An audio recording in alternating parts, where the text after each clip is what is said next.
How will the financials be handled?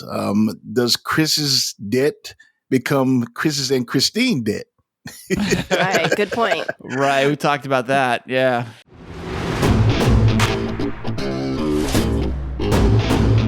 And now, coming to you from the K2 Studios in San Diego, California, it's the world-famous Chris and Christine Show.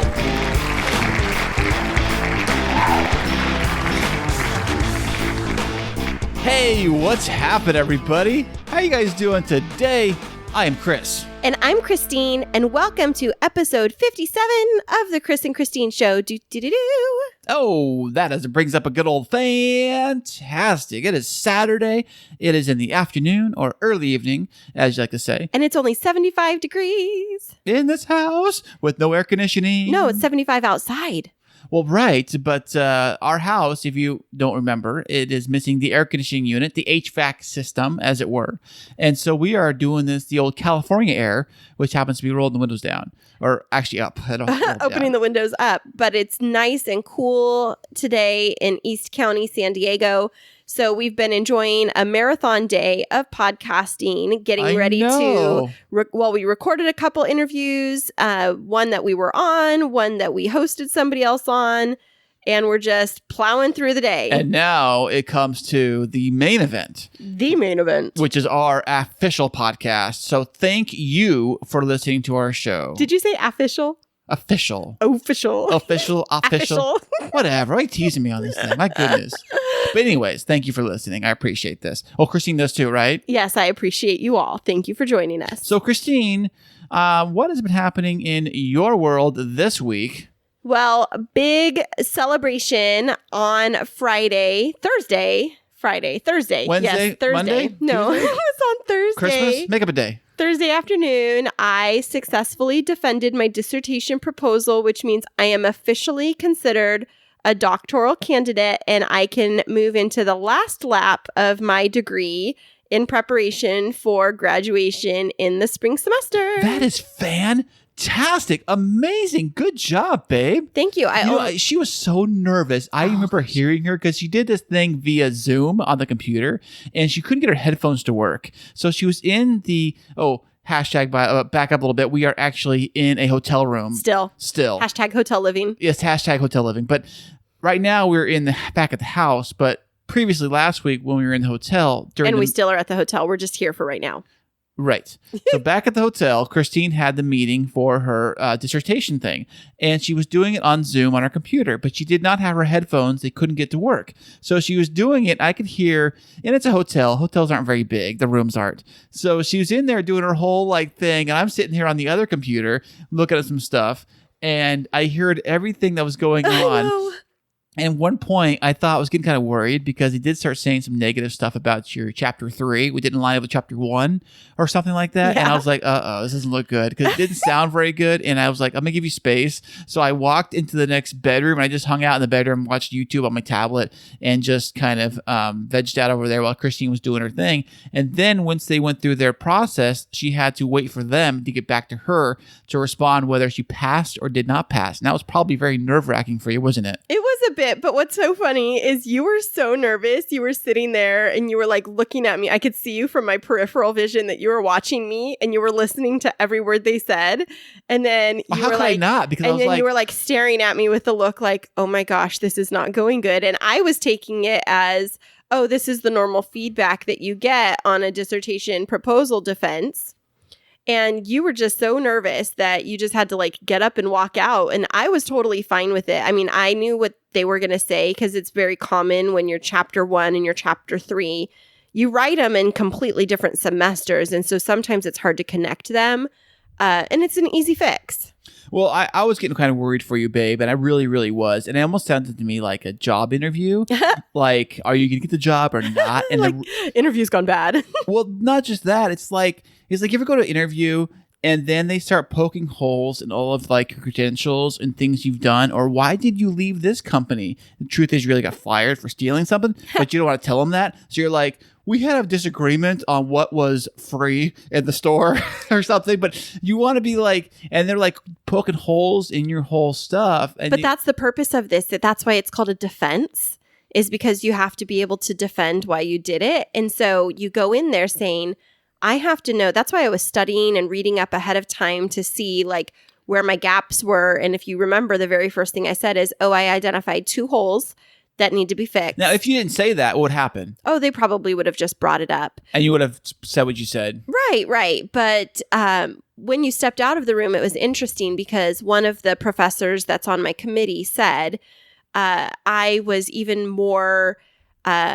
detail oriented in your revisions because I know the quality of work you produce and what you expect of yourself. And she even said, like, she is a little bit harder on me because they know what I'm capable of. And that made me feel really good because I'm working with 3 professors that I've had and I really, really respect. And so any feedback they give me, I know that it's coming from the best possible place to help me have a really high quality research study. Well, that is fantastic. I'm so proud of you, babe. That is amazing. Thank you. I put you on such a higher level, a big pedestal, because like I look up to you. You are like a unicorn in my world. Aww. Did you just say that? You call me your unicorn? That's so cute. It is very cute. But better than that, hear me out here though, babe. What Christine is doing with her doctorate and all of her stuff, Christine literally, if she wanted to, not she's going to, but if she wanted to, someday she literally could run for office. Governor, mayor, president, you name it, because of all of the stuff that she has built in her whole background. Right, babe?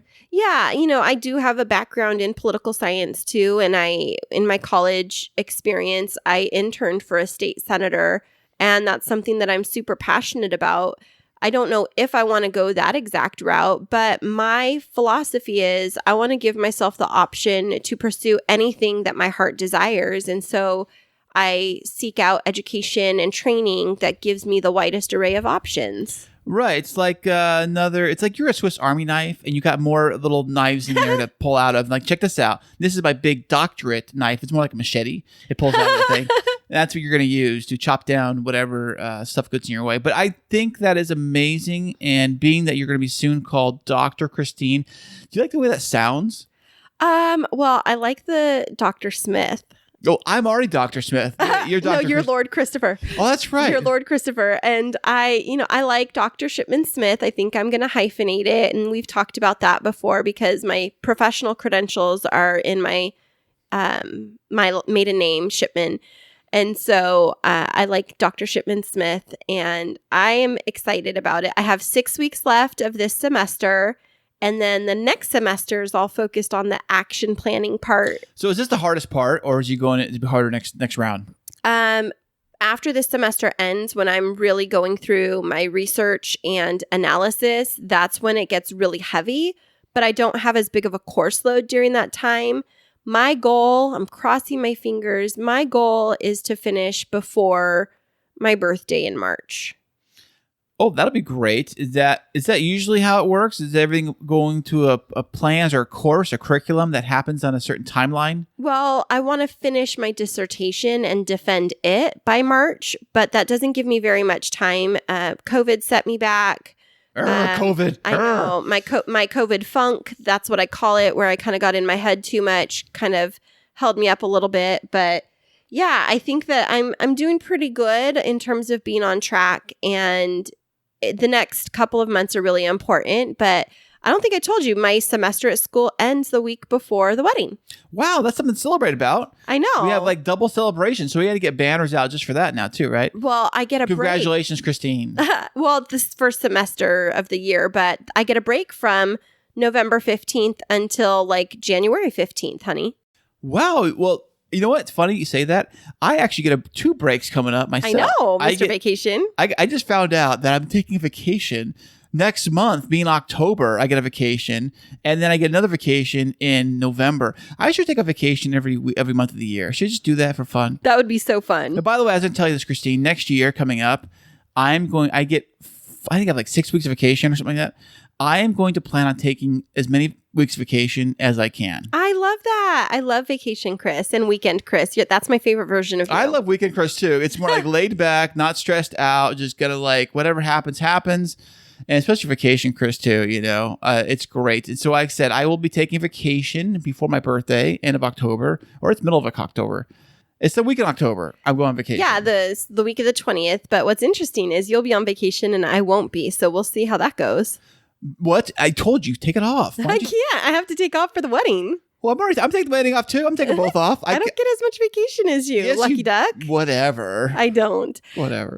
But the other thing that's been happening this past week is I was sick. And so I've been recovering. I had a nasty sinus infection and actually was off of work all week long trying to recover. I still have a little bit of a fever today, but I'm doing okay. Oh, I'm glad you're feeling better. Let me get you some medicine. I got some of that generic Tylenol from Costco. You want some of that stuff? I took some already, but okay. it was just kind of like moving everything in the garage back together. Speaking of which, my little fever just kind of wore me out today. Well, speaking of the garage, we actually got the construction crew finished putting all the drywall back together. They painted everything, put the doors back, and now the garage, we're just kind of going through it and putting everything kind of back in its corner where everything kind of goes back against the wall, the workbench back where it goes, although I can't find half the stuff I'm looking for. Like today, I'm trying to find a staple gun. I don't know where it is. It's got to be in the workbench somewhere, and I'm tearing the thing apart. I can't find it. I don't know where anything is. But so the next big project that I got to do at the house here is actually bring in the HVAC the air conditioning system and install it and turn it on. That's the last major thing, other than the flooring, of course. Right. And then after that, we're just crossing our fingers that we're going to be able to really gear up for focusing on the wedding. Chris and I this week, Chris has his big DMV test this week, and then we go on the 1st to get our marriage license, and then we really want to be able to focus on... Wait. The 1st of October or November? 1st of October. We're getting a marriage license that early? I thought you'd get it in November. No, you get it 90 days ahead of time. You do? Yeah. I had no idea. Yeah, you can get it up to 90 days ahead of time. This is why you marry a beautiful woman like Christine that knows this stuff, because I would be so lost and confused on what to do and how to do it. Well, once we cross these last couple of hurdles this next week, then we're going to be able to really focus in for the next several weeks on mentally preparing ourselves for marriage. Right, Chris? Well, what's that like, mentally preparing yourself for marriage? I don't know. I think that we're just going to have to, really dig into preparing our relationship to take this next big step. And I think that this week's guest that we've had a great conversation with him about that and what that relationship preparation is like. Don't you think? Absolutely. And we will have him on the show right after this. Hey there, K2 crew. We love having you as our loyal listeners. To keep up to date with what's happening behind the scenes, check us out on social media. Yeah, you can find us on Instagram and Twitter. And don't forget to follow our Facebook page. Yeah, tag us in your favorite fun stories, and guess what? You might just end up on the show. Ooh.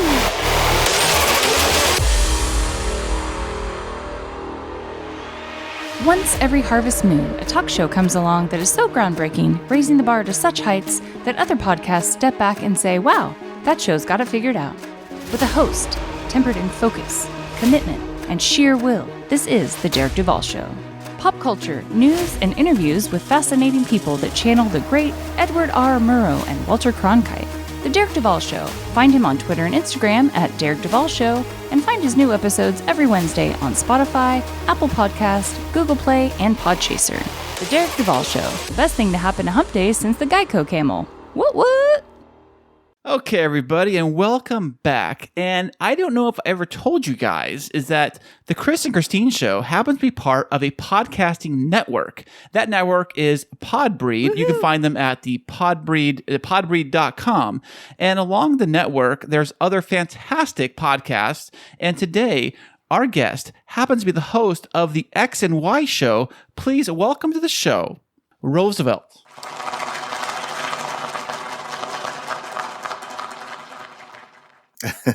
How you doing? Hey there, buddy. How you doing? I'm doing pretty good. Can't complain. Well, welcome to the show, Rosevelt. We're so excited to have you. And what part of the world are you joining us from today? I am joining you from the sunny, hot Miami, Florida. Wow, Ooh. Miami. Mhm. Wow, that's awesome. What's the weather like over there? It's got to be hot, right? Very hot. If you listen to my show, you know I hate being hot. So it's hot here all the time. So it's hot today. It's going to be hot tomorrow. It's going to be hot all week. Now, is it like a dry heat or is it humid because you're by the ocean? No, it's very humid. So you can cut it open with a knife. Ugh. Wow. Yeah. You guys have hurricanes? Is there a hurricane going on right now? Not at this moment, surprisingly. But but give it a week or so, it might be 2 out there. So. And what area of Miami do you live in? It would be southern suburb of the city. Yeah. Okay, cool. So I went to Miami just a couple of summers ago. I took my son with me. We were catching a cruise when it was safe to cruise. And we went to South Beach. Is that what it's called? South Beach in Miami? Yes. Yes. That was a really nice area. Is that a place that you visited very often? Not very often because it's very expensive. Mm-hmm. Right. So I don't go there too often, but yeah, I have partied over there a few times. It's a very happening spot. Yeah, definitely. We went to this area called Espanola Way, I think is what it was called, and had a great dinner there. But it was like one of those, we could go there for one evening, and then it was like blew the dining budget for a couple days. Oh, is it very expensive? Yeah. Everywhere in South Beach is astronomical expensive. Wow. Is that where all the pricey like townhome penthouses are overlooking the ocean in that area? Yep, that's it. Mm-hmm. Oh wow! Well, how's yours doing? How's your penthouse doing?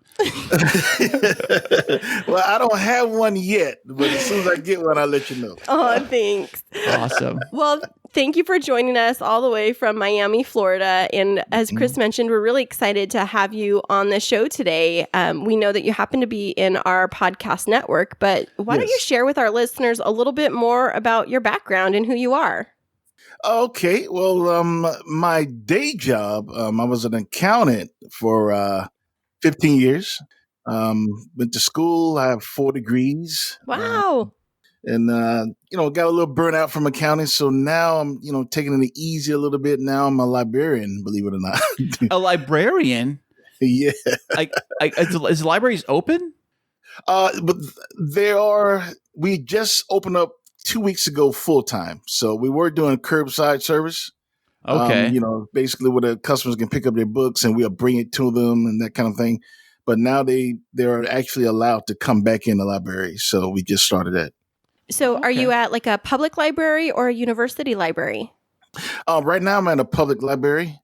I think that's where I would like to stay because of the opportunity to move up faster, Yeah, that's awesome. I've heard, so there was this misconception when I was younger that librarians were just more like a receptionist, but I've learned that you have to have like degrees and like know about research and stuff to be a librarian, right?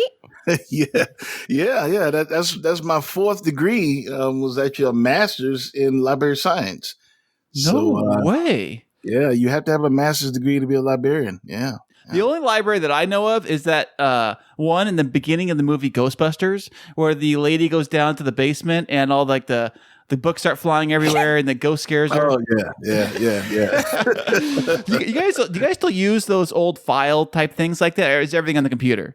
No, everything's on the computer now. You're talking about the card index. Right. Yeah, that went out years ago.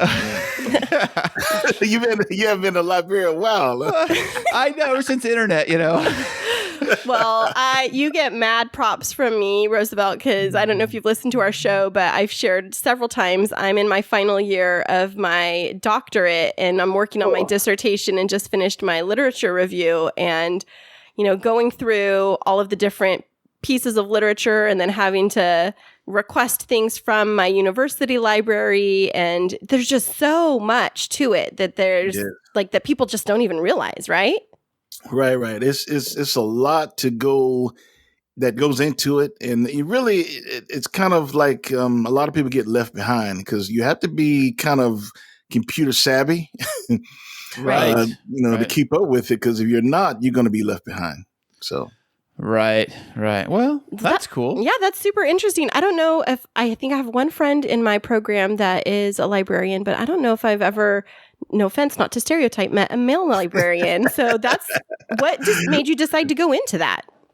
Well, I wanted to something that's a little bit more relaxing, and I wanted to, I figured with my accounting background and I have an MBA that later on I can move into administration and make, bigger decisions on the librarian, how they interact with the community and so forth. So, I always wanted to do it like a change of pace, and this is perfect for me. Well, that's good because some people are really, I don't know what they're doing, staying at home. They're going nuts, I'm glad you're out there. You're actually back into work. That's great. And getting people books and different types of pieces of literature in their hands so that they can keep learning even while they're at home and sometimes out of work, right? Indeed. That's what I'm there to do. That's awesome. Do you guys have a sign on the front of the building that says more books, less TikTok? No, we don't. That would be a good one, Chris. But so if you are a librarian, Rosevelt, is it safe to assume that you enjoy reading? Yes, I do. It depends. I try to read topics that are relevant. I don't usually focus on the genre. But I do like to read. It has to be exciting and intriguing to me. Is there something that you've been reading in particular that you would recommend to our listeners? I read, the last book I read was The Life of Maurice White in Earth, Wind & Fire. He talks about what it took to start Earth, Wind & Fire. Earth, Wind & Fire is my favorite band, by the way. So wow, check that out. Yeah, so awesome. That was very good. And he said some things in the book that I didn't even know, and I thought I was an ultimate fan, and I didn't know a lot of things. So that's a very good book. If you like music, I would recommend that. The Life of Earth, Wind & Fire by Maurice White. That sounds like a fantastic book. And speaking about liking music, I was listening to one of your podcast episodes this week, and I hear that you are a potential breakthrough pop star that just, hasn't dedicated his energy towards that yet. Would that be true? Yeah, that's true. I haven't been discovered yet. I'm waiting to be discovered. So, well, what is your musical style for your own singing preference? It would probably be R&B. I try to stay slow and sexy. So there you go. Hey, do you think you can give us a little taste, a little sample? My throat is a little sore. Oh man, freezing under pressure, Rosevelt. I was telling Chris, I was listening to your little ditties on yours, and I was like, I'm gonna get him to sing something for us. Maybe we'll do that. There you go. Yeah, my throat is a little under the weather right now. All right, we were going to help you get discovered, Rosevelt. Here was your chance. You could have had the big producer listening, but that's okay. It's all good. It's all good. So, when you say R&B is your type, do you have like a specific type of year category? Because I know there's like the 1990s types of R&B, there's the 1980s, or is there like a specific artist that your style aligns with? It would definitely be the 70s, I would say. And I would say my style would probably be, I can sing baritone like Barry White. I can sing falsetto like Philip Bailey, so. Wow. Now we got to hear something.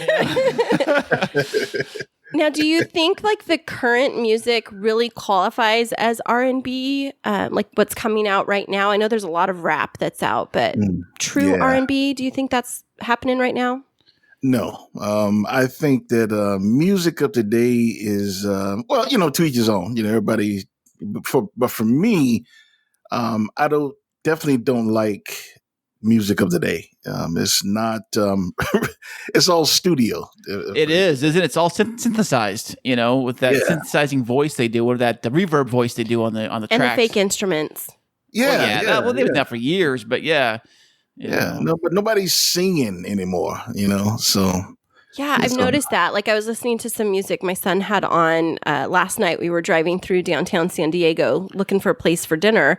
And he's like, Mom, there's this really good rap. And I'm listening. I was like, where's the actual rapping? Like all I heard was a beat and like it was the clean version. Was it like mumble words, like mumble talk? Some of it was like mumble talk. And then it was like you'd hear the silencing of the the profanity because it was the clean version, and that's what I require him to listen to. And so it's like da da da da.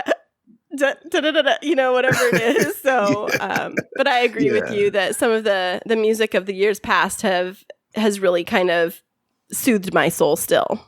Oh yeah. Even the 80s is pretty good era, and the 90s too. There was some still good music out there, but today I don't know what they're doing. But that's right. I think maybe we're just getting too old for this stuff. You know?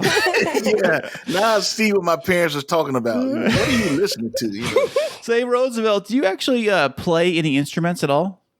Well, no. I did play in junior high. I played the bass clarinet, and it's a funny thing. I wanted to play the bass guitar, but the teacher that was teaching guitar was not a nice guy. So I say, well, let me take the bass clarinet, and right. I just took it. But I really wish I would have stayed with it because, I think I was actually pretty good. I was first chair, so I was pretty good. But I'm talking over 30 years, so I probably couldn't tell you the difference now between a bass treble and a treble, so it's been a long time. And it would be a little bit hard for you to make your breakout debut musically if you're also playing the clarinet because your mouth would be occupied, right? That's so right. You just had to, choose. Yeah, I got to focus on one thing. Right. The world needs your voice, not necessarily your clarinet. Right. Well, I bought a guitar myself during quarantine to play with it, but I don't know how to play either. But I bought the thing just to have it. That was kind of fun. And the kids like playing with it. We call that the secret serenade. Chris will play it for me here and do a little ditty. And I don't think I'll make up songs as I sing them as I play them. Or whatever. You know what? I could see a potential breakout group here between you and Rosevelt. Chris could be your background singer and your guitarist. That sounds great. All he needs is a drummer now. That's me. Yeah, awesome. Me and my son. We're actually drummers. Christine. Didn't you say you used to play drums in high school or? Yes. Oh, there you go. All the way through college. Yes. And my son plays the drums too. So there you go. We got a whole little band going on, our own Partridge Family. Fantastic. Wow, I haven't heard that in a long time. Well, so all joking aside, Rosevelt, I mentioned that Chris and I have listened to your podcast, and it seems like you have a pretty heavy focus in your podcast on relationships. Would that be safe to say? That would be safe to say, yes. So where does that inspiration come from? Well, when I started this a few years ago, I wanted to offer a recommendation of a friend. He said, you should really do something, go to school and be a psychiatrist or something, do the relationships because you give a lot of good advice. So I said, I wasn't doing that. But, I say if I wanted to do something, it had to be something that I enjoy. And talking about relationships and sex and men and women, how they interact with one another, that's something I enjoy and it keeps me motivated. So that's why I went that route. Are you, is there a Mrs. Rosevelt in the relationship situation? No, there is not. I don't have a wife. No. That's all right. You don't have to have one to be an expert in the area. And Chris and I like to take our podcast in that same kind of approach where we view it almost as like couples therapy for us as we work through different topics around life and love and relationships. And so we thought we would bring you in this week and we would have a little 3-part conversation as Chris and I are about 2 months away from getting married. And we thought, why not just open it up and have a conversation? Wow. Congratulations. Thanks. Well, thank you. The plan was Hawaii, but we had everything booked in Hawaii, like everything, the reservations, the place, all it was done. But COVID. Yeah. So we had to get all our money back. And the very last minute, some of the places weren't really giving our money back because I guess we could get to the island, but what was the rules? We had to quarantine for 2 weeks before they'd let us out of the room. Oh, yeah. It's no use of going. Yeah. Exactly. And the hotel, and I think the beaches were closed too, I think. Yeah, everything's closed. So it's like, what's the point? Yeah. That's like going to a beach but not being able to touch the sand or something. Yeah. Right. So we canceled the whole thing. We're having it here in town. Because we're having it here in town, we got a discount on some place that we're looking at doing because a lot of places. You make it sound like it's like Food for Less wedding version. No. No, it's Discount Weddings R Us. Yeah, that's right. Look them up. They're a good place. No, but the thing is that everything was so expensive before. And the funny thing is, we looked at Hawaii. Hawaii was cheaper than San Diego, where we live. Right. Well, they had on the hotel property, they have a chapel and they have a whole like setup, a whole like service package all ready to go. And like every hour we were there, they were having a wedding, just spitting weddings out like every hour. Oh, I got you. Yeah. So it was like a wedding factory, but we had, it was all going to be perfect. But you know what? We've pivoted and we're doing great. But as we're getting ready to get married, I mean, we've been living together for several months, but as we're getting ready to get married, we've had this conversation about like, what are the things that we need to talk about that couples tend to not talk about before they get married? And we wanted to pick your brain about that. Like, what are those essential things that you think every couple should discuss before walking down the aisle? Okay. I would say one of the main things definitely is the financials. Mm-hmm. How will the financials be handled? Does Chris's debt become Chris's and Christine debt? Right. Good point. Right. We talked about that. Yeah. The financial stuff, I think lots of people don't talk about. There's assumptions made about, oh, well, it's what's yours is mine and what's mine is mine. And then you get a year into the marriage and it's too late. Yeah. So that's something I definitely think that everyone should talk about. And not just, what you're coming in with, how the financials is going to be handled after you get married. I don't know if you two make about the same amount of money, but is Chris going to take care of 90%, or is Christine going to take care of 70%, or what's the breakdown? Or Christine's going to just do the groceries, and Chris is going to handle the utilities, that kind of thing. So that's something that I think couples should talk about as well. That's very important. Yeah, I agree. So Chris and I, it's our second marriage for both of us, but we went through situations, each of us, I don't want to speak for you, Chris, but in my situation, there was a lot of financial mismanagement on the part of my former spouse. And so I have a lot of, I would say, like trauma related to finance. And so it's something that we've had to like put at the forefront of our relationship pretty early on, right, Chris? Right. And you told me that your ex-husband like hid a lot of stuff, right? So he hid a lot of the finances and all that stuff you weren't aware of. Right. So I'm sure that happens with couples too, where one side doesn't share with the other side. So both sides should really be open and really know what's going on with the household expenses. Right. Yeah. So before we decided to join households, we sat down with all of the household expenses and created a Google sheet to say like, what are the expenses? And then like, what's our family entertainment budget for the month? And how do we want to handle it? Are we going to combine checking accounts? Are we not? We did something that some people might find very controversial, and we made the decision to keep our finances completely separate. And then I just give Chris a set amount every month for the household. Yeah, we just. And can I ask, why did you decide on that route? I'm just curious. Well, first off, we're not married yet. Yeah. So that's one reason. Yeah. So one of the things was we wanted to keep it separate in that way. But also for me, again, part of it is past trauma. Like my previous spouse left me not just high and dry, but with mountains of debt. And so I think there's some insecurity around that, about like giving somebody that much control over my finances. Yes. I definitely would understand that. That's why a lot of women that I've talked to, and from women that I know, feels the same way, that they don't want to be in that situation again. So they're more, strict on their financials. Yeah. So knowing that you've talked with lots of people about relationships, what's your perspective on prenuptial agreements? It's funny you asked me that, because I did a show about that, I think a couple weeks ago or something like that. And before I did the show, I used to believe that if you're not rich, then, prenuptial agreement is ridiculous. Yeah. Right. But, and doing some research, and actually knowing someone, when they got divorced, the wife was actually able to get money from his 401k And I was like, "What?" I didn't know that they can touch that. He said, "Yeah." I found out the hard way. Yes, I had to split my 401k with my ex-wife when I split up.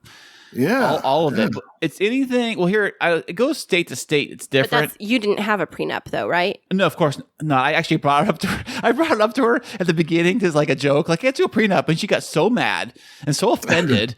That I would ask her that, but she had nothing coming. She brought nothing, and I had my house, car, I had everything, and she had nothing. So for me, I was like, kind of feel like I'm protecting my stuff. You know. So yeah, definitely. Now, the way you asked me, I definitely believe that it has to be addressed because, unfortunately, things don't work out sometime. And, I think that couples have to prepare themselves for the worst. That's just, I think that's just fair. It has to be discussed. Yeah, So- I heard one perspective on it from a couple that, of course, they don't intend to get divorced, but they said it was engaging in developing a prenuptial agreement and signing on to it was a gesture of respect to one another. Like, I respect and value what you bring to the relationship, and you respect and value what I bring in. And we're here for each other and the love we have, and not about what we can benefit from financially. And I thought, I really liked that. Now, Chris and I, we haven't actually gone down that route. We haven't actually really talked about that for the last few months, have we? no, not yet. Interesting topic. So finances is one of those things people need to talk about before they walk down the aisle. What else do you think we should, or every couple should have conversations about before saying I do? I think that, like you have kids, you have a son, I heard you mention. I don't know if, and I think, Chris, you have children too as well, right? Yeah, I have 2 kids. You're younger. Okay. So what are your ideas on, discipline as far as children goes? Do you guys have the same idea or, I'm just speaking generally, because some people believe there should be a timeout. Right. Some people believe in spankings, so Right. I think that's definitely something that, should be discussed as well, which is one of the reasons why I don't, and I'm not saying that I don't date women with kids, but if it's a preference, I stay away from that because that is something that I really don't want to deal with, how to, because I believe in certain things, and if she don't, that could definitely cause a problem. Oh, with like the child, like how to discipline the child, stuff like that? Correct. Yeah. Yeah, we have to have constant conversations around that because Chris's 2 boys are with us more than my son. My son's sophomore in high school, spends the weekdays with his dad because they live in a different part of the state where he goes to school. But there is frequent conversations, like when something happens, like, okay, how are we going to tackle this? Because we don't do spankings. The kids are 8, 10, and 15. But, there's times when I'll say, Chris, I really need you to handle this situation with the boys. And we try to continue to talk about it. But I think that you're right. When you bring kids together and different parenting styles and backgrounds, if you don't talk about it, it could be a disaster. Yeah, definitely. That could be the cause of a breakup, actually. I mean, it could go that far. I've seen it. So that's something definitely every couple should talk about. Yeah, Definitely. Absolutely. And I think that one of the things that we've been negotiating or figuring out is how to help the kids get along because they're alpha males. Oh, my goodness. They're alpha males, lots of testosterone because we have 3 boys between us. And they all want to be the best. They all want to wrestle. They all want to, And my son is used to being an only child, and Chris's oldest is used to being the oldest. And so, it's changed birth order. So my son's now the oldest. And I think that that's not something people take into account is how that dynamic changes things. Yeah, the 2 oldest ones seem to bicker quite a bit. The youngest one seems to get along with Christine's kid. My youngest does really well. And there's a big age gap. How big? 7-year age gap? Yeah, 7 years. Mm-hmm. Yeah. Oh, okay. And they get along great, So I don't know. All right. So finances and parenting and discipline. What else, Rosevelt? I would say, children. Maybe does Chris? I'm speaking generally. Maybe Chris want another daughter or something. Baby baby factory's closed, Chris. I'm sorry. Well, I'll buy you another turtle. Well, it's good though that you guys discuss that, because a lot of times couples get together and they're on different pages. Right. I want kids and he doesn't want kids, and they find out too late. And then what do you do? Right. I think that if for first marriages, a lot of times people will talk about that up front, like, I want kids, I don't want kids. In second marriages, sometimes people assume that, like for me, I would just assume that anybody sees that I have a 15-year-old and would assume that I don't want any more children. But, that might not be the right assumption.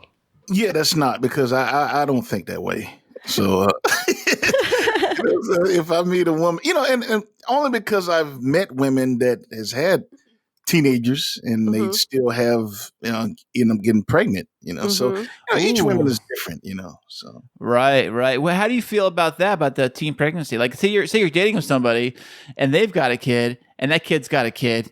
That's just a mess altogether. No, he was talking about the person that he dated having a kid, not about their kid having a kid, Chris. Oh, well, I'm going down the chain. Let's stay on point. Okay. I'm just throwing a scenario out there.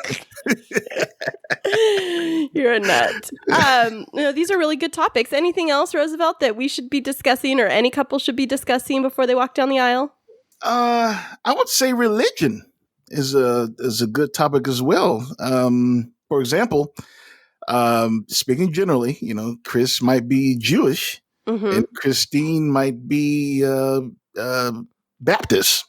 So how are you going to raise the kids? Are you going to raise them for the Jewish background or a Baptist background? That's very important as well in today's world, especially, so.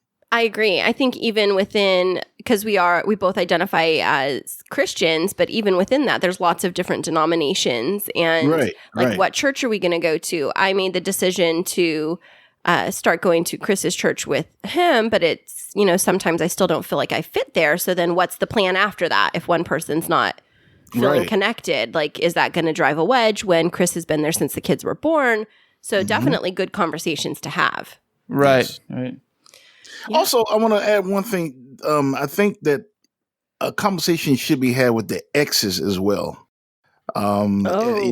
Yeah, I know that can be difficult sometimes, but tell us more, Rosevelt. Preach. Oh yeah, that's a sore subject. No, here. It's not sore, but it's sort of me because you yell at me all the time. So. Impart your wisdom to us, Rosevelt. Chris is listening. Well, you have to communicate with the exes, because even if it's not desired, but they are a part of the family. Especially you share kids together, they're part of the scenario as well. So you have to communicate with them and find out where they are. If they are against it, are they going to be a problem? And that's fine. Right. But at least you'll know, okay, I'm going to have, Stan's going to be a problem. This is how we're going to have to deal with him, or, Felicia's going to be a problem, or they're going to be great. We're going to co-parent and it's going to be a great Brady bunch, so. Yeah. Well, we try, it's not easy because Christine over here is. Don't say I'm a jealous person. Oh, well, I didn't say that. You said that. No, I would say that, we listened to one of your last podcast episodes and you were talking about the role of the ex and unannounced visits over to the house. And that's, I think, where there's some challenges is if there's an unannounced visit from a scantily clad ex. A what? A what now? What'd you say? An ex that is wearing short shorts and asking you to check them out. That's a sore subject for me. We're getting into it now. No, but I should interview you guys. No, so definitely ex relationships. So what would be your advice for people? Like, how do they approach that conversation? Well, different strokes for different folks. But I think for me, I would sit down with the person, like a group or intervention, maybe with you, Christine's or Chris's ex, and you talk amongst the three of you, and you hash out some things that is not acceptable. Like, coming over I mean, in some shorts, and that kind of thing, and unannounced, so et cetera, et cetera. And you announce some things, and she might get out some things that she's not comfortable with, So everyone gets everything out, and the important thing is you communicate, And I think once you communicate, you find out which is not acceptable to one person, and which is not acceptable to the other person, and it should be better. It's not guaranteed. Yeah. I mean, that's just life. Sometimes situations are never going to get good, but I think there should be at least an effort. Yeah. And I think you mentioned in your podcast when they use the kids as like the crutch. I always come over because the kids I'm visiting the kids. They use the kids. You know what I'm saying? Right. And it's hard. That's hard to combat because, how are you going to say, you can't come, you see your kids, how you do that, so it's a real sticky situation. Right. Now, fortunately, in our dynamic, I get along decently well with Chris's former spouse. He's only met my ex, I think, twice, and it was like 2-minute conversations because he lives 350 miles away. But, we do interact with his boy's mom on a pretty regular basis. So it's just those certain incidences that just cross over the line. Oh, you're talking about the time that she rode her bike over here with the kids and just showed up all of a sudden? And then she showed up in super short Daisy Dukes and said, I've just lost, XYZ amount of pounds, Chris. How do you think I look? And and I'm upstairs working and I'm like, no. Okay. And then his response was, really? You did? And she's like, F you. And I was like, okay, that wasn't nice, Chris. And, that's not what we recommend. But, you did have a good comeback. It's just what we are working on in general is for all kinds of relationships is setting healthy boundaries. I think that's what we're really working and that's towards. it's easier said than done. It really is. All this stuff is really. Yeah, especially when you have kids involved and, other households, and it's just kind of constantly a flexible situation where, you just have to be Gumby. Yeah, you do. I mean, especially with you two, I can imagine, it's one thing getting married again, but you're bringing kids into the fold. So that's a different scenario in itself, how those kids going to interact with each other, how the kid's going to interact with Chris or Christine full time. It's one thing staying in different households, but when you're under one roof, that's a whole different story. So, like today, they're all here today, and our house is extremely hot. Our air conditioning unit has been removed from the house. We had a flood. That's why. Yeah, our water heater blew, and it flooded the entire downstairs garage, the air conditioning unit, everything. So they had to rip all that out. So right now we're actually hotel living right now. We got a hotel. Living in Hotel California. Yes. There's a throwback for you. The Eagles. Yeah. There you go. But so right now we're actually at the house where it's super, super hot right now. Where the studio is. Yeah. So. But the kids are doing well downstairs, keeping themselves occupied so that we could be here with you. And speaking of that, we would love for you to tell us where people can find your podcast and maybe talk about some of the highlights from your show that people should tune in for. They can find me. I'm on Twitter, at the XY Show. I'm on Instagram, X_Y_show.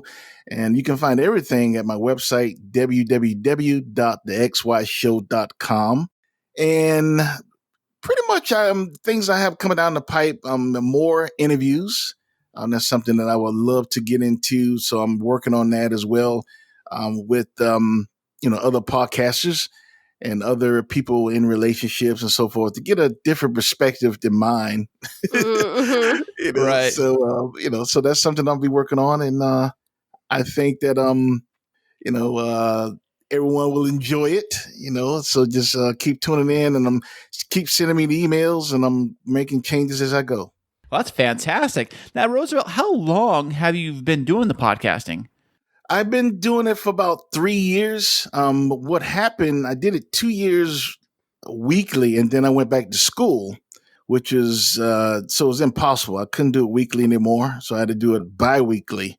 And that was, it was still good, but it's not as good. You kind of have to keep it going fresh, at least for me. Right. So a weekly show does for me better, but I just couldn't do it. I was in school, right? Well, Christine, you know what I'm talking about. Right, totally. Yeah, it's hard for us. We do a weekly show also. Sometimes we'll sprinkle in a bonus one, but it's hard because we both work opposite schedules and we both are so busy that it's like, for us to even do a podcast, it's a miracle in itself. You know? Yeah. I mean, one thing I'm going to try, I've been doing it 3 years, and this I'm going to start trying. I'm going to do recordings in batches. So that's a good idea. Yeah. Record like 3, maybe 4 shows, and then I'll have them ready and just load them up, and they're ready to go. So I'm going to try that and see how that works. Well, that's great. That's a good idea. Now, when you first started, was it always a solo show? Did you have anybody, a co-host or anything? No, it's always me. I did the X and Y because the X chromosome and the Y chromosome. So that's what it is. I got it now. Thank you. Sometimes he picks up on things a little slow, but gee, thanks, hon. Yeah, but it's just me. Well, that's cool. Yeah, when we started our podcast, I said I gotta have a co-host. I gotta have banter. I gotta talk to somebody. I don't know if I could talk to the wall or whatever, So, but you have guests frequently, so that definitely helps out, right, Rosevelt? Actually, I don't. Let me see. I interviewed maybe twice. Oh, okay. Yeah. You sent us that audio clip to edit that one time, and I did my best to send it back to you. And yeah. Sorry about that, but no, it's not your fault. I wish I would have known about Clean Feed before then. I would have done it that way. So right. We tried a few different systems before, like Zoom, and our first interview we ever did, it was so bad. Like the quality was so bad. We found out that Google Voice, there's a Google Voice app you can download for your phone or whatever. There's a record feature on it built into it where you actually record the call, but the quality is so bad. Like it's so downgraded that it's like we played it, we published it, but it was like ugh. Yeah. I know what you mean. Yeah. Well, we are so appreciative of you being on our show and telling our listeners about your show and lending your relationship expertise to us as we are preparing to walk down the aisle. I feel like we got a two for one on this because we got your expertise and your musical knowledge as well as free premarital counseling. Thank you so much. Yeah, and hey, everything I can help with, I'm glad to do. Well, we appreciate that. I can tell you that much. Awesome. So, friends, you can find Rosevelt at the XY Show. Subscribe to him wherever you listen to podcasts. Go check him out at thexyshow.com. Check him out on Instagram and Twitter. I promise you will enjoy it. It is interesting and fun. And just be careful. Sometimes you might not want to have little listeners around, but it is for adult audiences. And we've appreciated you lending your expertise to us today. Right, Chris? That's right. Thank you so much, Rosevelt, for being on our show. No problem. I'm glad to be here. And hopefully you invite me back one day. Awesome. Thanks. All right. With so many podcasts out in the world, you have a plethora of options. Take a chance with Too Many Captains, a movie podcast. Mixing comedy with an academic look at film and Hollywood culture, this podcast is perfect for those looking for a fresh perspective.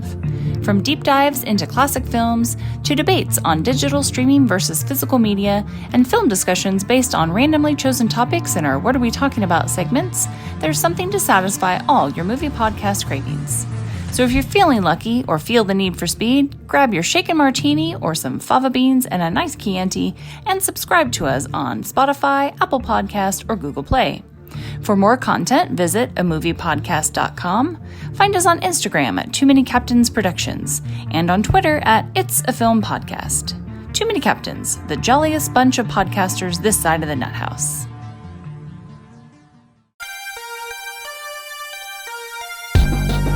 This is the Nostaljunk Podcast, where one person's junk is another person's childhood.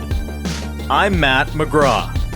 And I'm Kyle Smith. Join us each week as we take a deep dive into your pop culture consciousness and discuss everything from movies, TV, music, cartoons, toys, video games, and more. And we want to hear from you, so connect with us. Nostalgia means so many different things to so many different people, so share with us your favorite piece of nostalgia. You can find us on Facebook, Twitter, and Instagram at Nostaljunk Pod. And you can subscribe to us on all the major podcast platforms. Let's get this thing up to 88 miles per hour, and we'll see you next week. Well, that was a super interesting interview, Chris, but it brings up a very important question. Oh, yeah. What's up, baby? Are we doing a prenup? I don't know. Are we? I don't know. I was thinking about it as I asked that question. We talked about it before, but we never actually put anything in writing. Like, how do we feel about that? You know what? I don't think we should, because I think both of us equally do bring, even though they are things that are different, I think we do bring very much an equal wholesomeness of love to the relationship. And I think that will be our love will be ours. I don't know. I don't know where Such a goofball. I don't know where I'm going with this, but no, I think we'll be okay. It's up to you. I mean, really, whatever you want to do, babe. Well, I don't think that's a road that I want to go down. I've heard different sides of it where people say, oh, well, it's like setting yourself up for divorce, or it's like setting yourself up for failure. And I don't look at it that way, but I also, I don't know if I want to go down that road. Oh, well, I really don't either, because it's more paperwork to do. And I'm just, I'm lazy, to tell you the truth. So I probably just like whatever. So I didn't want to think about that. So, but anyway. I'm so excited to marry you. And I'm super excited to marry too, babe. That just sounds amazing. I feel like we already are married, because people think, I almost caught myself calling you my wife a couple times. Aww. How does that feel, calling me your wife? It sounds pretty good, actually, to tell you the truth. It makes it more simpler than saying my fiance or my girlfriend that I'm engaged to, or girlfriend that you're engaged to. That's the same thing with the fiance. It makes it easier. The chick that shares my driveway. the chick that parks her car in the driveway once in a while, that stays here once in a while, that I see once in a while. We do a podcast together. No, but I think it's great. It's the next step in life. And then that's the thing too, is that I'm not out there hitting up the clubs and sorry ladies, I'm off the market. He's off the market. Although a couple years back, but I would have taken up on the offer, but not right now. So but also on that note, I've got kids. I'm older now. I'm not younger anymore. And it's just a natural progression in life for me, I think, is to just settle down, get married, get established. And I do believe with us, it's more of like the relationship is a very bonding experience. We're both like best friends, and we're both, it's all about a team effort. It's not, because some people get married for a lot of the wrong reasons. Right. A lot of people get married for they have a ton of cash and I don't, so I'm going to just sugar daddy or sugar mama, whatever it is. And then you got the ones that are also like, the guy will marry, like say he's older, and he'll marry this hot 20-year-old girl because she's arm candy or whatever, right? And that's a different reason to marry someone too. It's all superficial. I think with us, it's like we're on the same team. We're bonded by that unity. Yeah, I agree. And, were you nervous to get remarried? Like that whole thought, not like when you proposed to me, but just in general, was that kind of nerve-wracking for you? Of course, it was very, very nerve-wracking. The whole thought of getting married again is it's like, wow, because everything that really hurt me the first time, I thought everything, the first marriage, I don't want to downplay and talk too much trash about my previous marriage, but yeah, don't talk trash, just speak the truth. Well, okay, which is basically trash. But no, I'm saying is that like it was hard to, because everything I thought was real, like you, same thing. Everything you imagined was true and real was all false and fake to the other person, because you got to realize something.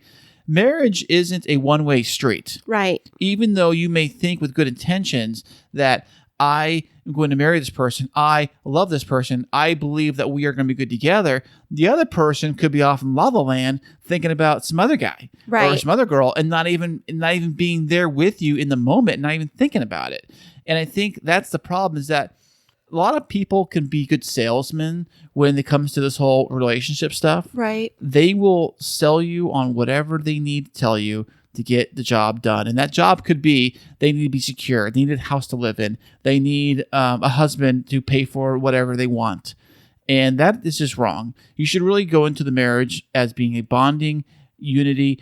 Okay, maybe like this is like, whether we get married or not, we are still in love, and we're still a community, and we're still a partnership. Right. And I think that's where I look at it, like that. Okay. If that makes any sense? Probably not. It kind I don't know. No, it kind of does. So, that's one of the things that we've talked about before is like the relationship isn't about a wedding. It's not about some big event. Yes, we are having a wedding, but the relationship is about like the foundation that we've built of trust and mutual respect and love and a desire to grow old together and to go through the good and the bad and the ugly. And, we've been going through some really rough stuff the last couple of months, not just COVID related, but, how do we manage chaos and devastation at home when it comes to, our actual physical home having damage to it? And how do we navigate financial challenges? And how do we navigate difficult decisions like having to cancel our dream wedding and move it here to something that it wasn't quite what we planned? And how do we navigate co-parenting kids and, working with them through their emotions and all of that kind of stuff I think that it's not what everybody talks about in marriage. Like they'll say, your vows, oh, do you love each other for better or for worse? But when you're on your wedding day, you think like for worse is going to be like you broke your fake nail. Like, They got your Starbucks order wrong.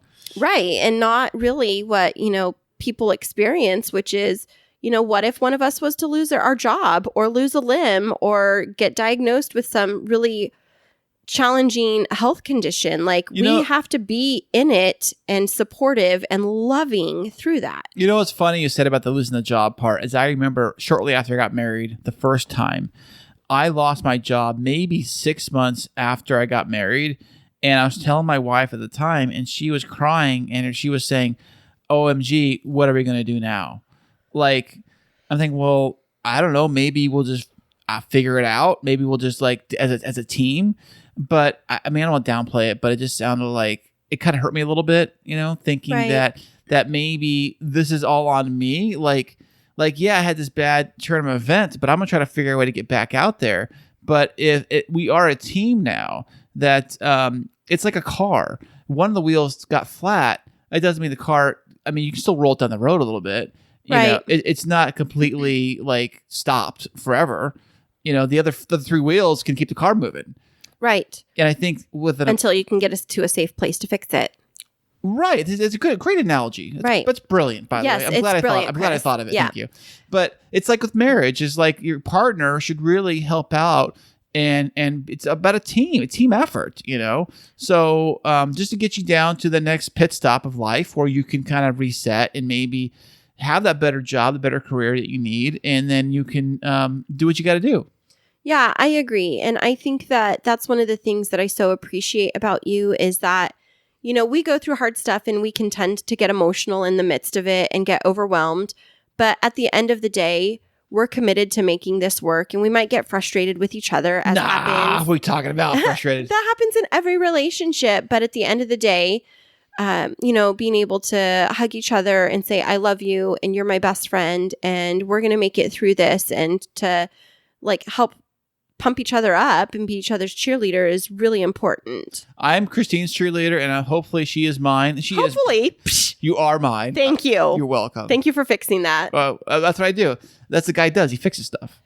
Right. Sort of. And I would say that, one of the things that I've learned through our relationship is I have had to be a very strong person my entire life and had to handle a lot of stuff on my own. And I think that what's been a real learning experience for me being with you is you're also very strong and independent and strong-willed. And I have had to teach myself that it's okay to let go of control and let you be in charge. That's been a really big learning curve for me because I've basically had to I was a single mom for 5 years. I've had to fend for myself.